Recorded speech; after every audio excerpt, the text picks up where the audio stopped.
فاطمة برهو عزو من أهالي رأس العين. 9 تشرين أول نحن طلعنا من رأس العين وتهجرنا بسبب الاحتلال التركي، لأنه صار علينا هجوم على منطقة رأس العين واحتلت من قبل الدولة التركية.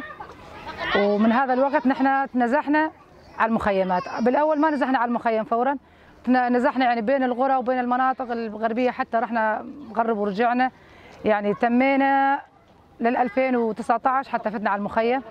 2019 نحن فتنا على المخيم هذا الوقت وصرنا من سكان المخيم. نحن عايشين بخيام، بالصيف حر، بالشتوية برد. عانينا كثير يعني من هالمشكلة هاي، مشكلة انه نزوح. والنزوح يعني مو بس انه انسان نزح، يعني نحن صحيح نازحين جوات بلدنا، هذا بلدنا نحن ما نعتبر نازحين، بس نحن الانسان بس نزح من بيته من منطقة راس العين يعتبر نازح لاجئ. يعني نحن صرنا نزحنا يمكن اكثر من مرة، من 2013 لهلا نحن نزحنا يمكن 10 مرات. اكثر من منطقة نزحنا لعندها، مو منطقة ومنطقتين. اخر شيء نزحنا لمخيم نوروز، يعني لجانا مخيم نوروز، صرنا من سكان مخيم نوروز بتاريخ 2019 ولهلا نحن بالمخيم نعاني من الصيف الحر، يعني حرة الصيفية، وبالشتوية من البرد وامطار ورعد وخوف. وحتى يعني الوضع السياسي الاخير يعني من صارنا يمكن سنة وشوي، قبل كنا نخاف انه مثلا طيران عم يطلع، انه في تهديدات علينا على منطقتنا. ما كان في استقرار، حتى بالمخيم ما في استقرار. يعني نحن هلا قاعدين بالمخيم وخايفين انه في تهديدات علينا من قبل الدولة التركية، من قبل المناطق الثانية، الدول الثانية. يعني الكل عم يتآمر على هالمنطقة وعلى سوريا وعلى اهالي سوريا، وبالاخص على روج آفا منطقتنا يعني اللي تابعه لنا احنا هين. يعني في مؤامرات، نحن عندنا خوف، عندنا خوف من هالشيء هذا، انه لحد هلا صرنا السنة نستنى من وقت سقط النظام الدولة السورية، عم نستنى ان شاء الله نقول خير، كل مره نتبشر بخير انه هاليوم بكره رح يصير اتفاق، رح يصير اندماج ونرجع على وطننا وعلى بلادنا.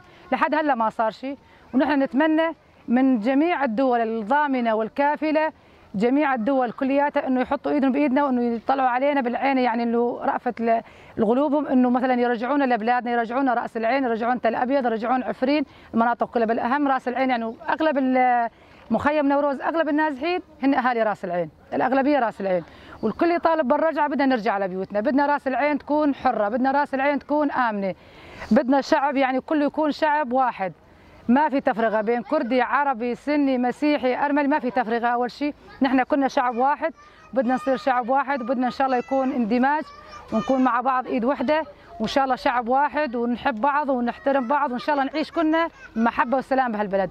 ما بدنا حروب ولا بدنا اي شيء، بدنا المهم سلام. بدنا اهم شيء هلا احنا نطالب اهالي راس العين، اول شيء انه يصير اتفاق بين دولتنا، يعني بين الاداره الذاتيه، بين الدوله السوريه، بدنا اتفاق، بدنا يكون في محبه وفي اتفاق، يعني يضمن حقوقنا، يضمن حقوق الشعب كله. بدنا نعيش بمحبه ومساواه، ما بدنا انه هذا فئه وهاي فئه، ولا هذا فلان، ولا عنصريه بيع عنصريه، يعني ما بدنا عنصريه بنوب. بدنا شعب واحد نحب بعض ونعيش مع بعض نتعايش، وراس العين ترجع ان شاء الله تكون امنه وسالمه يا رب، ونرجع كلياتنا على بيوتنا، وترجع كل المناطق لأهلها وسركفتن.